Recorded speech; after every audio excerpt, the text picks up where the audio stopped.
ತಿರುವನಂತಪುರಂ ಕೇರಳ ರಾಜ್ಯದ ರಾಜಧಾನಿಯಾಗಿದ್ದು ಶ್ರೀ ಪದ್ಮನಾಭ ಸ್ವಾಮಿ ದೇವಸ್ಥಾನದಂತಹ ಐತಿಹಾಸಿಕ ಮತ್ತು ಧಾರ್ಮಿಕ ಸ್ಥಳಗಳಿಗೆ ಹೆಸರುವಾಸಿಯಾಗಿದೆ. ತಿರು, ಅನಂತ ಮತ್ತು ಪುರಂ ಎಂಬ 3 ಪದಗಳಿಂದ ರೂಪುಗೊಂಡಿದೆ. ಇದರ ಅರ್ಥ ಲಾರ್ಡ್ ಅನಂತ ಸ್ವಾಮಿಯ ಪಟ್ಟಣ. ತಿರುವನಂತಪುರಂ ಒಂದು ಪ್ರಮುಖ ಐಟಿ ಕೇಂದ್ರವಾಗಿದ್ದು ಮಾಹಿತಿ ತಂತ್ರಜ್ಞಾನ, ಅಂತರಿಕ್ಷ ಸಂಶೋಧನೆ ಮತ್ತು ಪ್ರವಾಸೋದ್ಯಮಕ್ಕೆ ಪ್ರಸಿದ್ಧಿಯಾಗಿದೆ.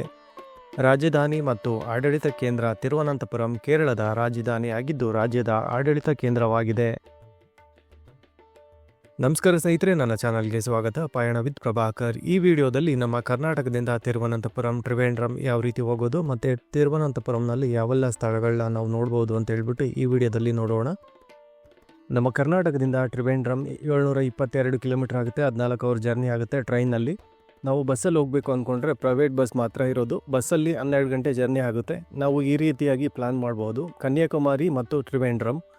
ಕನ್ಯಾಕುಮಾರಿಯಿಂದ ತ್ರಿವೇಂದ್ರಂ 97 ಕಿಲೋಮೀಟರ್ ಆಗುತ್ತೆ. ನಾವು ಕೂಡ ಇದೇ ರೀತಿಯಾಗಿ ಪ್ಲ್ಯಾನ್ ಮಾಡಿದ್ದು. First Kanyakumari, next Trivandrum. ನಾವು ಕನ್ಯಾಕುಮಾರಿಯಿಂದ ರಾತ್ರಿ 11:30ಕ್ಕೆ ಹೊರಟಿದ್ದು 2:30ಕ್ಕೆಲ್ಲ ನಾವು ತಿರುವನಂತಪುರಂ ರೀಚ್ ಆದ್ವಿ. ಇಲ್ಲಿ ರೀಚ್ ಆದಮೇಲೆ ನಾವು ರೂಮ್ ಬಗ್ಗೆ ನೋಡೋದಾದರೆ ಇಲ್ಲಿ ಸಾಕಷ್ಟು ಹೋಟೆಲ್ಗಳು ಮತ್ತು ಡಾಮೆಟ್ರಿಗಳಿವೆ. ನಾವು ಡಾಮೆಟ್ರಿ ರೂಮ್ ಮಾಡಿದ್ದು KSRTC ಬಸ್ ನಿಲ್ದಾಣದಲ್ಲೇ. ಇಲ್ಲೂ ಕೂಡ ಗೌರ್ಮೆಂಟ್ ಬಸ್ ಸ್ಟಾಪ್ಗೆ KSRTC ಅಂತಲೇ ಕರೀತಾರೆ. ಇಲ್ಲಿ ನಾವು ಡಾಮೆಟ್ರಿ ರೂಮ್ ಮತ್ತು ಐಫೈ ಹೋಟೆಲ್ಗಳು ಸಹ ಇದೆ. ಅದು ನಮ್ಮ ಬಜೆಟ್ ಮೇಲೆ ಡಿಪೆಂಡ್ ಆಗಿರುತ್ತೆ. ಇದೇ ನೋಡಿ Trivandrum bus stop, KSRTC bus stop ಮತ್ತು ರೈಲ್ವೆ ಸ್ಟೇಷನ್ನು ತುಂಬ ಹತ್ತಿರದಲ್ಲೇ ಇದೆ, ದೂರ ಏನಿಲ್ಲ. ನಾವೇನಾದರೂ ಒಬ್ಬರೇ ಸೋಲೋ ಟ್ರಿಪ್ ಹೋಗಿದ್ರೆ ಇಲ್ಲಿ ಫ್ರೆಶ್ ಅಪ್ ಆಗೋದಕ್ಕೆ ಎಲ್ಲ ಡಾಮೆಟ್ರಿಗಳಲ್ಲಿ ವ್ಯವಸ್ಥೆ ಇದೆ. ನಾವು ದೇವರ ದರ್ಶನಕ್ಕೆ ಮಾರ್ನಿಂಗ್ ಬೇಗ ಹೋದರೆ ಅಷ್ಟೇನು ರಶ್ ಇರೋದಿಲ್ಲ. ಇಲ್ಲಿ ಅನಂತ ಪದ್ಮನಾಭ ಸ್ವಾಮಿಯ ದೇವರ ದರ್ಶನಕ್ಕೆ ಟೈಮಿಂಗ್ಸ್ ಬೆಳಿಗ್ಗೆ 3:30ಕ್ಕೆ ಶುರುವಾಗುತ್ತೆ. ಹಾಗಾಗಿ ನಾವು ಬೆಳಗ್ಗೆ ಬೇಗ ರೆಡಿಯಾಗಿ ದರ್ಶನಕ್ಕೆ ಹೋದರೆ ನಾವು 4:45 ಒಳಗಡೆ ನಿರ್ಮಾಲ್ಯ ದರ್ಶನ ಮಾಡಬಹುದು.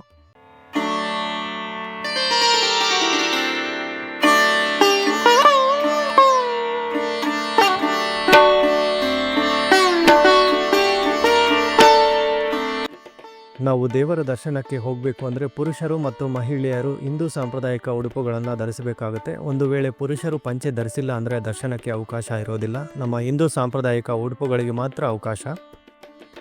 ದೇವಸ್ಥಾನದ ಒಳಗಡೆ ಮೊಬೈಲ್, ಸ್ಮಾರ್ಟ್ ವಾಚ್, ಕ್ಯಾಮ್ರಾ, ಯಾವುದೇ ರೀತಿಯಾದ ಎಲೆಕ್ಟ್ರಿಕಲ್ ವಸ್ತುಗಳನ್ನ ದೇವಸ್ಥಾನದ ಒಳಗಡೆ ಅಲೋ ಮಾಡೋದಿಲ್ಲ. ಇಲ್ಲಿ ಸಾಕಷ್ಟು ಕ್ಲಾಕ್ ರೂಮ್ ಇದೆ, ಅದನ್ನು ನಾವು ಯೂಸ್ ಮಾಡ್ಕೋಬೋದು. ದೇವರ ದರ್ಶನಕ್ಕೆ ಒಳಗಡೆ ಹೋದಾಗ ಸ್ವಾಮಿಯ ಮೂರ್ತಿ ಈ ರೀತಿಯಾಗಿ ಶಯನ ಅವಸ್ಥೆಯಲ್ಲಿ ಇರುತ್ತೆ. ನಾವು ಗರ್ಭಗುಡಿಯೊಳಗೆ ನೋಡಿದ್ರೆ ಕಾಣುತ್ತೆ. ಶಿರ, ನಾಭಿ, ಪಾದಗಳ ದರ್ಶನವಾಗುತ್ತೆ. ಕೆಲವರು ಉತ್ಸವ ಮೂರ್ತಿ ನೋಡಿ ಅದೇ ದೇವರು ಅನ್ಕೋತಾರೆ. ಗರ್ಭಗುಡಿ ಒಳಗೆ ದೀಪದ ಬೆಳಕು ಮಾತ್ರ ಇರುತ್ತೆ. ಸ್ವಾಮಿಯ ಮೂರ್ತಿ ಕಪ್ಪು ಶಿಲೆಯಲ್ಲಿ ಇರುವುದರಿಂದ ನಾವು ಗಮನ ಬಿಟ್ಟು ದರ್ಶನ ಮಾಡಿದ್ರೆ ಕಾಣುತ್ತೆ ಸ್ವಾಮಿಯ ಮೂರ್ತಿ. ತಿರುವನಂತಪುರಂನಲ್ಲಿರುವ ವೈಷ್ಣವರ ಆರಾಧ್ಯ ದೈವ ಅನಂತ ಪದ್ಮನಾಭ ಸ್ವಾಮಿಯ ದೇಗುಲ ನಿರ್ಮಿಸಿದ್ದು ತಿರುವಾಂಕೂರು ರಾಜವಂಶಸ್ಥರು. ತಿರುವಾಂಕೂರು ಸಂಸ್ಥಾನದ ಸ್ಥಾಪಕ ರಾಜ ಮಾರ್ತಾಂಡ ವರ್ಮ ಈ ದೇಗುಲ ನಿರ್ಮಾಣದಲ್ಲಿ ಮಹತ್ವ ಪಾತ್ರ ವಹಿಸಿದ್ದರು. ತಿರುವಾಂಕೂರು ರಾಜವಂಶಸ್ಥರನ್ನು ಪದ್ಮನಾಭ ದಾಸರು ಎಂದೇ ಕರೆಯುವ ಪ್ರತೀತಿ. ಈ ದೇಗುಲಕ್ಕೆ 8ನೇ ಶತಮಾನದಿಂದಲೂ ಇತಿಹಾಸ ಇದೆ. ದೇವಸ್ಥಾನ 100 ಅಡಿ ಎತ್ತರದ ಬೃಹತ್ ಗೋಪುರ ಸ್ಥಾಪನೆಯಾಗಿದ್ದು 1566ನೇ ಇಸವಿಯಲ್ಲಿ. ದ್ರಾವಿಡ ಶೈಲಿಯಲ್ಲಿ ನಿರ್ಮಿಸಲಾಗಿರುವ ಈ ದೇಗುಲದ ಪ್ರಮುಖ ಆಕರ್ಷಣೆ ಪನ್ನಗ ಶಯನ ಅನಂತ ಪದ್ಮನಾಭ. ಏಕಶಿಲೆಯಲ್ಲಿರುವ ಈ ಅನಂತ ಶಯನನನ್ನು 3 ಬಾಗಿಲುಗಳಿಂದ ದರ್ಶನ ಪಡೆಯಬೇಕು. ಜಗತ್ತಿನ ಅತ್ಯಂತ ಶ್ರೀಮಂತ ದೇಗುಲ ಎಂಬ ಖ್ಯಾತಿಯ ಕೇರಳದ ತಿರುವನಂತಪುರಂನಲ್ಲಿರುವ ಅನಂತ ಪದ್ಮನಾಭ ಸ್ವಾಮಿಯ ದೇಗುಲ ಸುಮಾರು 1 ಲಕ್ಷ ಕೋಟಿ ರೂಪಾಯಿ ಮೌಲ್ಯದ ಚಿನ್ನಾಭರಣ ಮತ್ತು ಆಸ್ತಿ ಹೊಂದಿರುವ ಈ ದೇಗುಲ ನಿರ್ವಹಣೆಯ ವಿವಾದವು ದಶಕದಿಂದ ಇತ್ತು. ಅದೀಗ ಬಗೆಹರಿದಿದೆ. ಸಾಂಪ್ರದಾಯಿಕ ಕಾನೂನು ಪ್ರಕಾರ ಹಕ್ಕುಗಳು ದೇವಸ್ಥಾನದ ಆರ್ಥಿಕ ವ್ಯವಹಾರಗಳ ನಿರ್ವಹಣೆ ಕೊನೆಯ ರಾಜನ ಸಾವಿನ ನಂತರವೂ ಆತನ ಕುಟುಂಬದಲ್ಲೇ ಉಳಿಯುತ್ತವೆ ಎಂದು ಹೇಳುವ ಮೂಲಕ ಸುಪ್ರೀಂ ಕೋರ್ಟ್ ಯಾವುದೇ ಅನುಮಾನಕ್ಕೆ ಎಡೆ ಇಲ್ಲದಂತೆ ತಿರುವನಂತಪುರದ ಪದ್ಮನಾಭ ಸ್ವಾಮಿ ದೇಗುಲವನ್ನು ತಿರುವಾಂಕೂರು ರಾಜಮನೆತನಕ್ಕೆ ಒಪ್ಪಿಸಿದೆ. ನಾವು ಬೆಳಿಗ್ಗೆ 3:30ಕ್ಕೆ ದೇವರ ದರ್ಶನಕ್ಕೆ ಹೋದರೆ ಅಷ್ಟೇನೂ ರಶ್ ಇರೋದಿಲ್ಲ. ಒಂದು ಅರ್ಧ ಗಂಟೆ ಒಳಗಡೆ ನಮಗೆ ದರ್ಶನ ಆಗೋಗುತ್ತೆ. ದೇವಸ್ಥಾನದ ಒಳಗಡೆ ನೋಡುವಂಥ ಸ್ಥಳಗಳನ್ನೆಲ್ಲ ನೋಡೋಷ್ಟರಲ್ಲಿ ನಮಗೆ 6-6:30 ಆಗುತ್ತೆ. ಹೊರಗಡೆ ಬಂದರೆ ನಮಗೆ ಇಲ್ಲಿ ಈ ರೀತಿಯಾಗಿ ಆಟೋದವರು ಈ ರೀತಿ ಟ್ರಿಪ್ ಪ್ಲ್ಯಾನ್ ತೋರಿಸ್ತಾರೆ. ನಮಗೆ ಇಷ್ಟ ಆದರೆ ನಾವು ರೇಟ್ ಮಾತಾಡಿಕೊಂಡು ಹೋಗ್ಬೋದು. ಆಟೋದವರು ನಮಗೆ ತುಂಬ ಫೋರ್ಸ್ ಮಾಡಿದ್ರು, ಬನ್ನಿ ಎಲ್ಲ ಪ್ಲೇಸ್ ಕರ್ಕೊಂಡು ಹೋಗ್ತೀವಿ ಅಂತ ಹೇಳ್ಬಿಟ್ಟು. ನಮಗೆ ಎಲ್ಲ ಪ್ಲೇಸು ಗೊತ್ತಿದ್ದರಿಂದ ನಾವು ಬೇಡ ಅಂದ್ಕೊಂಡು ಇಲ್ಲೇ ಹತ್ರದಲ್ಲೇ 400 ಮೀಟರ್ ದೂರದಲ್ಲೇ ಗಣೇಶ ದೇವಸ್ಥಾನ ಇದೆ, ಅಲ್ಲಿಗೆ ನಾವು ಹೋಗಿದ್ದು ಫಸ್ಟು. ಈ ದೇವಸ್ಥಾನಕ್ಕೆ ಪಜವಂಗಡಿ ಮಹಾಗಣಪತಿ ದೇವಸ್ಥಾನ ಅಂತ ಹೇಳ್ಬಿಟ್ಟು ಕರೀತಾರೆ. ಈ ದೇವಸ್ಥಾನದ ಒಳಗಡೆ ನಾವು ನೋಡ್ಬೋದು, ಒಳಗಡೆ ಸಾಕಷ್ಟು ಭಕ್ತರು ಹರಕೆ ಮಾಡ್ಕೊಂಡಿರೋವಂಥವ್ರು 101 ತೆಂಗಿನಕಾಯಿ ಈಡುಗಾಯಿ ಇಲ್ಲಿ ಹೊಡಿತಾರೆ ಒಳಗಡೆ ದೇವಸ್ಥಾನದ ಒಳಗಡೆ ಮೊಬೈಲ್ ಹಲವು ಇಲ್ಲ.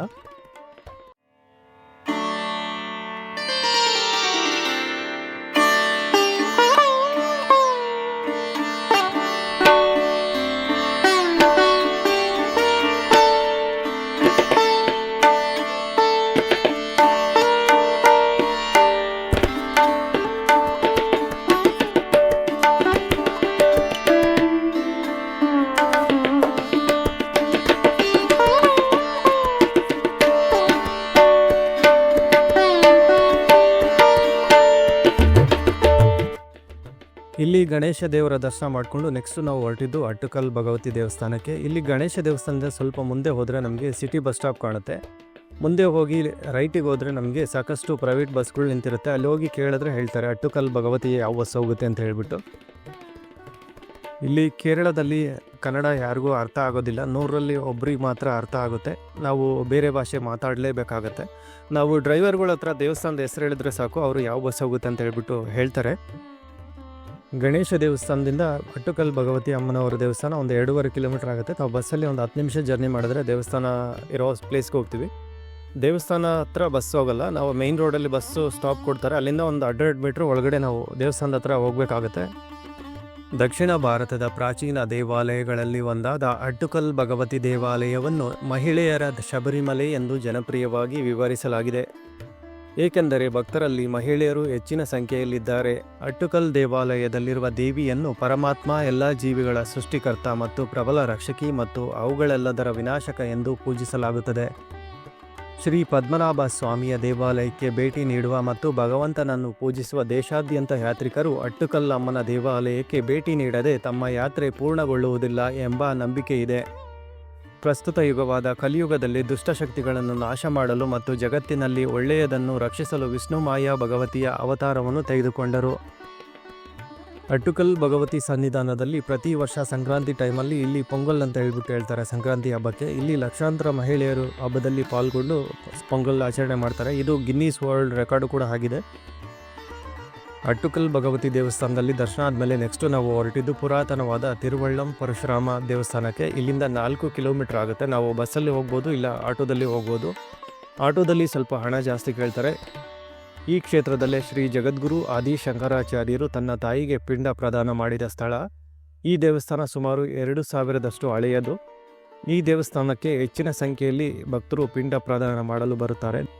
ಪರಶುರಾಮ ದೇವಾಲಯ ತಿರುವಳ್ಳಂ ಕರಮಣ ನದಿ, ಕಿಲ್ಲಿ ನದಿ ಮತ್ತು ಪಾರ್ವತಿ ಪುತಾನಾರ್ ನದಿ 3 ನದಿಗಳ ಸಂಗಮದಲ್ಲಿದೆ. ಆದ್ದರಿಂದ ಇದನ್ನು ಬಲಿತರ್ಪಣ ಮತ್ತು ವಾವು ಬಲಿಗೆ ಪವಿತ್ರವೆಂದು ಪರಿಗಣಿಸಲಾಗಿದೆ. ವಿಷ್ಣುವಿನ 6ನೇ ಅವತಾರವಾದ ಪರಶುರಾಮನಿಗೆ ಸಮರ್ಪಿತವಾದ ಕೇರಳದ ಏಕೈಕ ದೇವಾಲಯವಾಗಿದೆ. ಈ ಪ್ರಾಚೀನ ದೇವಾಲಯವನ್ನು 12ನೇ ಮತ್ತು 13ನೇ ಶತಮಾನಗಳಲ್ಲಿ ನಿರ್ಮಿಸಲಾಯಿತು. ಬಲಿತರ್ಪಣ ಮತ್ತು ವಾವು ಬಲಿ ಎಂಬ ಆಚರಣೆಗೆ ಹೆಸರುವಾಸಿಯಾಗಿದೆ. ಪವಿತ್ರ ನೀರಿನಲ್ಲಿ ಸ್ನಾನ ಮಾಡಿ ನಂತರ ಭಕ್ತರು ಅಗಲಿದ ಪಿತೃಗಳ ಆತ್ಮಗಳಿಗೆ ಗೌರವ ಸಲ್ಲಿಸುವ ಆಚರಣೆಯಾಗಿದೆ. ಹಿಂದೂಗಳ ಈ ಪ್ರಮುಖ ಆಚರಣೆಗಳು ಮಲಯಾಳಂ ತಿಂಗಳ ಕಾರ್ಕಿಂಡಂನ ಅಮಾವಾಸ್ಯೆಯಂದು ನಡೆಯುತ್ತವೆ. ದೇವಸ್ಥಾನದ ಸಮಯ ಬಂದ್ಬಿಟ್ಟು ಬೆಳಿಗ್ಗೆ 5ರಿಂದ 11 ಗಂಟೆ ತನಕ ಇರುತ್ತೆ, ಮತ್ತು ಸಾಯಂಕಾಲ 4ರಿಂದ 7 ಗಂಟೆವರೆಗೂ ಇರುತ್ತೆ. ನಾವು ಬೆಳಿಗ್ಗೆ ಬೇಗ ಪ್ಲ್ಯಾನ್ ಮಾಡಿಕೊಂಡ್ರೆ ಇಷ್ಟೆಲ್ಲ ನೋಡ್ಬೋದು. ನಾವು ಲೇಟ್ ಮಾಡಿದ್ರೆ ಎಲ್ಲ ದೇವಸ್ಥಾನಕ್ಕೆ ಹೋಗೋದಕ್ಕೆ ಆಗೋದಿಲ್ಲ. ಯಾಕಂದರೆ ಇಲ್ಲಿನ ದೇವಸ್ಥಾನದ ಸಮಯ ಬೆಳಿಗ್ಗೆ ಓಪನ್ ಆದರೆ ಮಧ್ಯಾಹ್ನ 12:30ಕ್ಕೆಲ್ಲ ಕ್ಲೋಸ್ ಆಗುತ್ತೆ, ಮತ್ತು ಸಾಯಂಕಾಲ 4 ಗಂಟೆ ನಂತರ ಓಪನ್ ಆಗೋದು. ನಾವು ಪರಶುರಾಮ ದೇವಸ್ಥಾನದಲ್ಲಿ ದರ್ಶನ ಮಾಡೋಷ್ಟರಲ್ಲಿ ಮಧ್ಯಾಹ್ನ 1 ಗಂಟೆ ಆಯಿತು. ನಾವು ಇಲ್ಲಿಂದ ಹೊರಟಿದ್ದು ರೂಮ್ಗೆ ಹೋಗಿ ಒಂದು 2-3 ಗಂಟೆ ರೆಸ್ಟ್ ಮಾಡಿ ಮತ್ತೆ ನಾವು ಪ್ಲ್ಯಾನ್ ಮಾಡಿದ್ದು ಬೋಟ್ ರೈಡಿಂಗ್ ಹೋಗೋದಕ್ಕೆ. ಹೋಟೆಲಲ್ಲಿ ಒಂದು 2-3 ಅವರ್ಸು ರೆಸ್ಟ್ ಮಾಡಿ ನಾವು ಫ್ರೆಶ್ ಅಪ್ ಆಗಿ ಹೊರಗಡೆ ಬಂದ್ವಿ. ಆಟೋದವರು ತುಂಬ ಇರ್ತಾರೆ ಇಲ್ಲಿ ಬಸ್ ಸ್ಟಾಪ್ ಹತ್ರ. ನಾವು ಕೇಳಿಲ್ಲ ಅಂದ್ರೂ ನಮ್ಮ ಹಿಂದೆನೇ ಬರ್ತಾರೆ. ನಾವು ಟೂರಿಸ್ಟ್ ಪ್ಲೇಸ್ಗೆ ಅಲ್ಲಿ ಕರ್ಕೊಂಡು ಹೋಗ್ತೀವಿ, ಇಲ್ಲಿ ಕರ್ಕೊಂಡು ಹೋಗ್ತೀವಿ ಅಂತ ಹೇಳ್ಬಿಟ್ಟು ಬುಕ್ಲೆಟ್ ಥರ ಹಿಡ್ಕೊಂಡು ನಮಗೆ ತೋರಿಸ್ತಾರೆ. ನಾವು ಬೀಚ್ ಹತ್ರ ಹೋಗೋಣ ಅಂದ್ಕೊಂಡ್ವಿ. ಇವರು ಆಟೋದವರು ನಮಗೆ ಬೋಟ್ ರೈಡಿಂಗ್ ಕರ್ಕೊಂಡು ಹೋಗ್ತೀವಿ ಅಂತ ಹೇಳಿದ್ರು. ಸರಿ ಅಂತ ಹೇಳ್ಬಿಟ್ಟು ನಾವು ಪ್ಲ್ಯಾನ್ ಮಾಡ್ಕೊಂಡು ಹೊರಟ್ವಿ. ಆಟೋದವರು ಇಲ್ಲಿ ಕರ್ಕೊಂಬಂದಾದಮೇಲೆ ನಮಗೆ ಗೊತ್ತಾಗಿದ್ದು ಇದರ ರೇಟ್ ಎಷ್ಟು ಅಂತ ಹೇಳ್ಬಿಟ್ಟು. ಆಟೋದವರು ಅವ್ರು ತೋರಿಸುವಂಥ ಎಲ್ಲ ಟೂರಿಸ್ಟ್ ಪ್ಲೇಸ್ಗಳಲ್ಲಿ ಫಸ್ಟು ಅವ್ರು ಚೂಸ್ ಮಾಡೋದೇ ಬೋಟ್ ರೈಡಿಂಗು. ಯಾಕೆಂದರೆ ಅವ್ರಿಗೆ ಕಮಿಷನ್ ಸಿಗುತ್ತೋ ಏನೋ ಗೊತ್ತಿಲ್ಲ. ಇಲ್ಲಿ ಬಂದಾದಮೇಲೆ ನಮಗೆ ಬೋಟ್ ರೈಡಿಂಗ್ ಒಬ್ಬರಿಗೆ ಎಷ್ಟಾಗುತ್ತೆ ಅಂತ ಹೇಳ್ಬಿಟ್ಟು ಗೊತ್ತಾಗಿದ್ದು. ಇಲ್ಲಿ ಆಫೀಸ್ ಥರ ಇದೆಯಲ್ಲ, ಇಲ್ಲಿ ಒಳಗಡೆ ಕೂರಿಸ್ಬಿಟ್ಟು ಒಬ್ಬರು ಬುಕ್ಲೆಟ್ ತಂದು ತೋರಿಸ್ತಾರೆ. ಒಬ್ಬರಿಗೆ ಯಾವೆಲ್ಲ ಪ್ಲೇಸ್ ತೋರಿಸ್ತೀವಿ ಅಂತ ಹೇಳ್ಬಿಟ್ಟು ಹೇಳ್ತಾರೆ. ಒಬ್ಬರಿಗೆ 1,500ದಿಂದ 2,000 ತನಕ ಹೇಳ್ತಾರೆ. ನಮಗೆ ತುಂಬ ಜಾಸ್ತಿ ಅನ್ನಿಸ್ತು. ನಾವು ಬೇಡ ಅಂದ್ಕೊಂಡು ಹೊರಗಡೆ ಬಂದ್ವಿ. ಹಂಗೂ ಬಿಟ್ಟಿಲ್ಲ, ಮತ್ತೆ ಕಡಿಮೆ ರೇಟ್ ಮಾಡಿಕೊಂಡು ಒಂದು 30-40 ನಿಮಿಷಕ್ಕೆ ಬೋಟ್ ರೈಡಿಂಗ್ ಹೋಗಿ ಬಂದ್ವಿ.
ಬೋಟ್ ರೈಡಿಂಗು ತುಂಬ ಚೆನ್ನಾಗಿದೆ.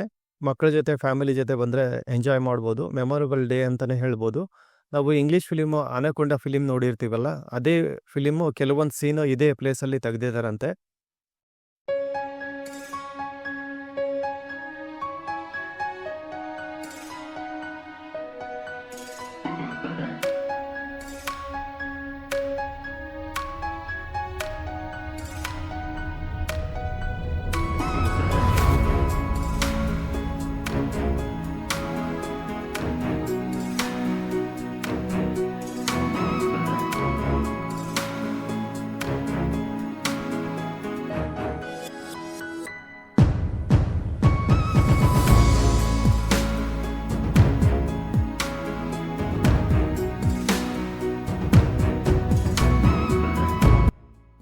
ಬೋಟಲ್ಲಿ ಬೋಟ್ ರೈಡಿಂಗ್ ಹೋಗುವಾಗ 1 ಅವರ್ ಇರುತ್ತೆ ಅಂತ ಹೇಳಿದ್ರು. ಆದರೆ ನಮಗೆ ತೋರಿಸಿದ್ದು 35-40 ನಿಮಿಷದೊಳಗೆ ತೋರಿಸ್ಕೊಂಡು ರಿಟರ್ನ್ ಕರ್ಕೊಂಬಂದರು.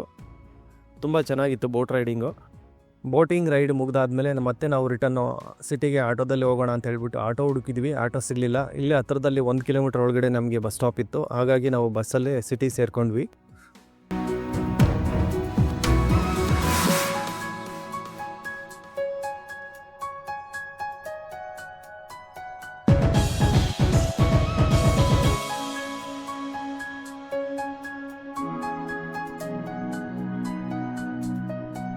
ಬೋಟ್ ರೈಡ್ ಮುಗಿಸ್ಕೊಂಡು ಆದಮೇಲೆ ನಾವು ಮತ್ತೆ ರೂಮಿಗೆ ಬಂದು ಒಂದು ಅರ್ಧ ಗಂಟೆ ರೆಸ್ಟ್ ಮಾಡಿ ಮತ್ತೆ ಫ್ರೆಶ್ ಅಪ್ ಆಗಿ ನಾವು ಹೊರಟಿದ್ದು ಶಂಗುಮುಗಮ್ ಬೀಚ್ಗೆ.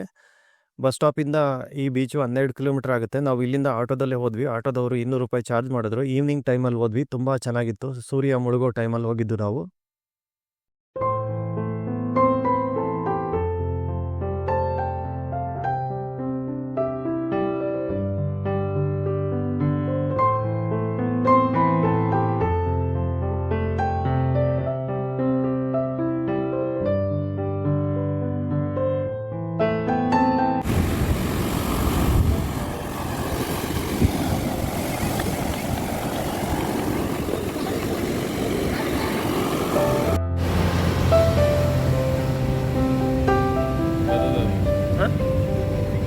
बीच का नाम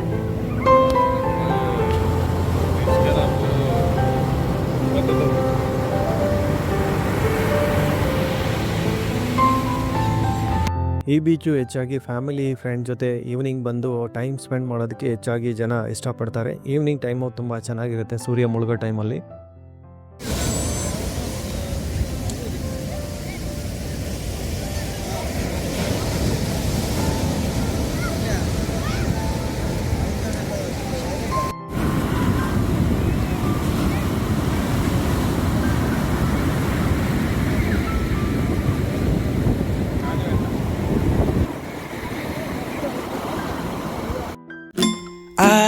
think so. No, no, no, no. I don't think so. No, no, no, no. It's never. ಒಂದು ದಿನದಲ್ಲಿ ನಾವು ತಿರುವನಂತಪುರಂನಲ್ಲಿ ಇಷ್ಟೆಲ್ಲ ಸ್ಥಳಗಳನ್ನ ನೋಡ್ಬೋದು. ಇಲ್ಲಿ ಇನ್ನೂ ನೋಡುವಂತಹ ಸ್ಥಳಗಳಿದೆ. ಮುಂದಿನ ವಿಡಿಯೋದಲ್ಲಿ ಆ ಸ್ಥಳಗಳ ಬಗ್ಗೆ ನಮ್ಮ ಚಾನಲಲ್ಲಿ ವಿಡಿಯೋ ಅಪ್ಲೋಡ್ ಆಗುತ್ತೆ.